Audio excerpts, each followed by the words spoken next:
मित्रों नमस्कार, बहुत बहुत स्वागत है आप सभी का इस चैनल में। मित्रों आज का विषय है कुंडली के माध्यम से विवाह का विचार कैसे किया जाए। मित्रों यह बहुत ज़रूरी विषय है। आज के ज़माने में काफ़ी लोग चिंतित रहते हैं, चाहे लड़का हो या लड़की, कि उनका विवाह कब होगा, किस दिशा में होगा, विवाह के योग हैं कुंडली में या नहीं है। काफ़ी लोग इस बात को लेकर परेशान रहते हैं कि कुंडली के माध्यम से अगर हमें मालूम चल जाए कि हमारा विवाह का योग चालू है तो हम प्रयास करें। तो मित्रों अगर आपके पास एक जन्म कुंडली है, अर्थात आपके पास एक जन्म पत्री है, तो आप उसे खोलिए। अर्थात आप मोबाइल के थ्रू भी अगर कुंडली बनाते हैं, सॉफ्टवेयर आता है, तो उसमें ही आप देखिए। मैं यहाँ पे कुछ कैलकुलेशन बता रहा हूँ आपको। अगर इस तरह के कैलकुलेशन आपके कुंडली में बैठती है तो ये जानिए कि आपके शादी का योग चल रहा है। दूसरी बात, कुछ लोग सोचते हैं किस दिशा में शादी किया जाए। तो हाँ मित्रों, कुंडली के माध्यम से यह भी मालूम चल जाता है कि आपके शादी का प्रबल योग इस दिशा में है। तो आइए मित्रों, कुंडली में शादी का विचार कैसे किया जाता है, इस बारे में आज हम जानेंगे। घबराइए मत मित्रों, अगर इस वीडियो में आपको जरा भी समझ नहीं आता है तो चिंता की कोई बात नहीं, क्योंकि आने वाले अगले दिन से हम आपको कुंडली के बारे में ही सिखाने वाले हैं। तो आप बाद में समझ जाएंगे। यहाँ पे कुछ बात अगर आपको समझ नहीं आती है तो आप चिंता न करें, थोड़े ही दिन में आप कुंडली के बारे में, सब चीज़ों के बारे में जान जाएंगे, तो आपको अच्छी तरह से ये बात आने लगेगी। मित्रों सब लोग अपने कुंडली को देखें। आपके कुंडली में एक चंद्र राशि होती है, चंद्र कुंडली। जहाँ पे चंद्रमा लिखा रहता है वहाँ पे कोई भी नंबर हो सकता है मित्रों। जैसे इस कुंडली में चंद्रमा 1 नंबर में है,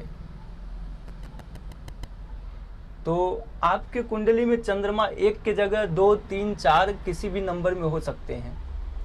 तो आप चंद्र कुंडली एक होती है मित्रों, या तो आप आपका कुंडली का फाइल होगा तो उसमें दिखता होगा, ऐसा ऊपर चंद्र लिखा होगा। बाद में वो चंद्र जहाँ पे लिखा है चंद्रमा, अर्थात वहाँ पे कितने नंबर लिखे हैं, अब वहाँ से टोटल आपके कुंडली में सभी नंबर आ जाएंगे। अब मान लीजिए किसी व्यक्ति की कुंडली में चंद्र जहाँ पे है, यहाँ पे 1 नंबर लिखा है, तो इन लोगों के शादी का विचार करना हो तो कैसे किया जाएगा। मित्रों शादी का कारक हमारे ज्योतिष शास्त्र में गुरु को माना जाता है, और मित्रों यह सप्तम भाव विवाह अर्थात पत्नी का माना जाता है। यह सप्तम भाव अगर इस पे गुरु की दृष्टि पड़े तो जातक के शादी का योग बनता है। अब मान लीजिए दृष्टि कैसे पड़ेगी, तो गुरु की 5, 7, 9 दृष्टि होती है। गुरु यहाँ से बैठेंगे तो आप काउंट करिए, 1, 2, 3, 4, 5, 6, 7, 8, 9, 9वीं दृष्टि गुरु का सप्तम भाव पे आया। गुरु यहाँ पे बैठते हैं तो सीधा 7वीं दृष्टि उनका हो गया। अगर गुरु यहाँ बैठते हैं तो 1, 2, 3, 4, 5, 5वीं दृष्टि गुरु का इस भाव पे पड़ा। यह विवाह का भाव है मित्रों। अब यह देखा जाता है कि गोचर में गुरु कहाँ पे चल रहे हैं। तो गोचर में गुरु इस समय मित्रों, जब भी हम वीडियो बना रहे हैं तो 10 नंबर में यहाँ पे चल रहे हैं। तो अब गोचर में मित्रों गुरु यहाँ 10 नंबर में चल रहे हैं। यदि आप गूगल के माध्यम से या फिर किसी सॉफ्टवेयर के माध्यम से आप गोचर चेक करेंगे, डेट डालेंगे 2021 गुरु गोचर, अप्रैल मई जो भी महीना है आप डालेंगे, या फिर आप गूगल में यदि आप सर्च करेंगे आज का गोचर, तो गुरु का गोचर आपको मकर राशि में दिखाई देगा। या फिर अगर आप वीडियो हमारे देरी से देख रहे हैं तो आपको कुंभ में, अर्थात गुरु का गोचर आपको मालूम चल जाएगा कि आप गुरु किस नंबर में चल रहे हैं। ये जो नंबर्स हैं मित्रों, ये राशियां हैं, आपको ये मालूम चल जाएगा। जब भी आप गुरु का गोचर सर्च करेंगे तो पता चलेगा। तो मित्रों इस समय गुरु 10 नंबर में चल रहे हैं। अब यह गुरु जब भी 11 नंबर में जाएंगे कुछ महीनों के बाद, तो इनका 9वीं दृष्टि विवाह भाव पे पड़ेगा, अर्थात इस जातक के विवाह का योग चालू हो जाएगा। इसी जगह अगर आपके कुंडली में यहाँ पे 2 नंबर लिखा है तो यहाँ पे कितना आएगा, यहाँ पे 12 नंबर आ जाएगा। तो ये मान के चलिए, तो 12 नंबर गुरु जो है जब भी 12 नंबर पे पहुँचेंगे तब जाके इस भाव पे दृष्टि पड़ेगा। यानी अगर आपके कुंडली में यहाँ पे मान लीजिए 2 नंबर लिखा है तो यहाँ पे 12 नंबर हो जाएगा आपके लिए, और यहाँ पे 8 नंबर, यहाँ पे 4 नंबर। अब मान लीजिए इसे आप 1 नंबर को भूल जाइए, यहाँ पे 2 नंबर लिखा है तो आपके लिए यहाँ 4 नंबर, यहाँ 8 नंबर, यहाँ 12 नंबर। तो अर्थात आपके लिए यह गुरु जब 12 नंबर में पहुंचेंगे तब आपके शादी का योग बनेगा। तो अभी तो गुरु 10 नंबर में है, तो अभी 11 में जाएंगे, फिर 12 में जाएंगे। तो ऐसे आप देखिए कुछ महीनों में बदलते रहते हैं गुरु अपना स्थान जो है। तो इसी तरह मित्रों आपके कुंडली में चंद्रमा में जो भी नंबर लिखे हैं आप उस नंबर को बैठा लीजिए।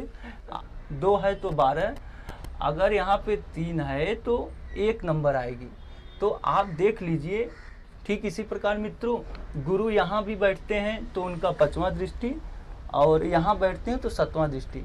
इसी तरह मित्रों आप देख लीजिए गुरु आपकी कुंडली में जहाँ पे बैठे हैं वहाँ से अगर 7वें भाव पे उनकी दृष्टि पड़ रही तो आपके शादी का योग चालू हो जाएगा। आप उस समय प्रयास करें, आपका विवाह हो जाएगा। मित्रों अगर आप कुंडली के बारे में जरा भी नहीं जानते होंगे तो आपको बहुत कठिनाई हो रहा होगा इसको समझने के लिए। हम पूरी तरह समझ रहे हैं मित्रों, आप न फिक्र रहें। कल से हम आपको कुंडली का लेसन शुरू करने वाले हैं। आपको बेसिक तरीके से बताएंगे कुंडली क्या होता है, कैसे इसको सीखा जाता है। तो मित्रों अब आपको ज़्यादा समय न लेके यह बता दें कि आप शादी का दिशा कैसे पता करते हैं।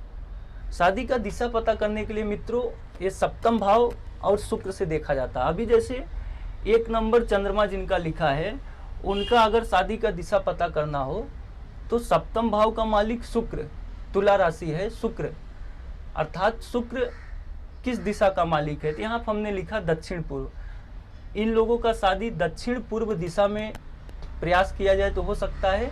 उसके अलावा शुक्र अगर कहीं बैठा है, जैसे मान लीजिए मित्रों अगर शुक्र यहाँ बैठा है, शुक्र जहाँ बैठता है वहाँ से जो उसकी दृष्टि होती है उस राशि का भी दिशा देखा जाता है। जैसे शुक्र अगर यहाँ बैठे हैं तो उनका यहाँ अगर 3 नंबर है तो 3 नंबर यानी बुध की राशि हो गया, तो उत्तर दिशा। तो ये जिनका 1 नंबर का चंद्रमा है उनके लिए दक्षिण पूर्व और उत्तर दिशा में शादी का प्रयास किया जाए, अर्थात उनका शादी इस दिशा में होने की संभावना है। ठीक इसी तरह शुक्र जहाँ बैठते हैं मित्रों उससे 7वां भाव जो राशि आती है उस राशि का दिशा माना जाता है। और यहाँ एक 7वें भाव पे जो राशि बनी रहती है उसका भी दिशा माना जाता है। मित्रों अगर आप समझ गए तो अच्छी बात, नहीं तो आप न फिक्र रहें। हम आपको अगले दिन से वीडियो बताएंगे कुंडली के बारे में, आप धीरे धीरे सब जान जाएंगे मित्रों, टेंशन लेने की ज़रूरत नहीं। तो आज हमने आपको मोटा मोटी बता दिया मित्रों। दूसरी बात मित्रों यहाँ पे महादशा से भी विचार किया जाता है। जैसे अभी चंद्रमा है, चंद्रमा की महादशा चल रही हो तो उनकी 7वीं दृष्टि यहाँ पे पड़ेगी तो भी शादी होगा। अभी जैसे कोई लग्न में ग्रह बैठा हो, जैसे मंगल हो, तो मंगल की 7वीं दृष्टि पड़ रही, अर्थात मंगल का महादशा चल रहा हो तो भी शादी का योग बनता है। मित्रों कई तरह से विचार किया जाता है। हम बाद में भी आगे इस विषय पे चर्चा करेंगे जब आप कुंडली को अच्छी तरह समझने लगेंगे। अभी तो मित्रों हम इस विषय का शुरुआत किए हैं, आगे चल के कुंडली के बारे में अच्छी तरह आपको बताएंगे। कुंडली में भाव क्या होते हैं, राशि क्या होते हैं, और कुंडली के योगों के बारे में भी आपको बताएंगे। कुंडली में बहुत सारे राजयोग होते हैं।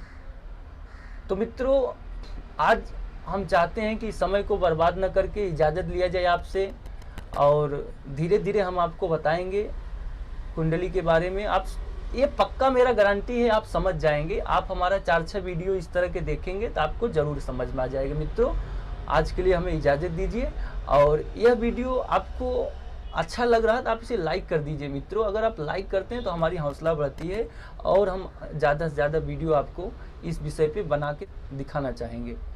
तो मित्रों आज के लिए हमें इजाज़त दें, कल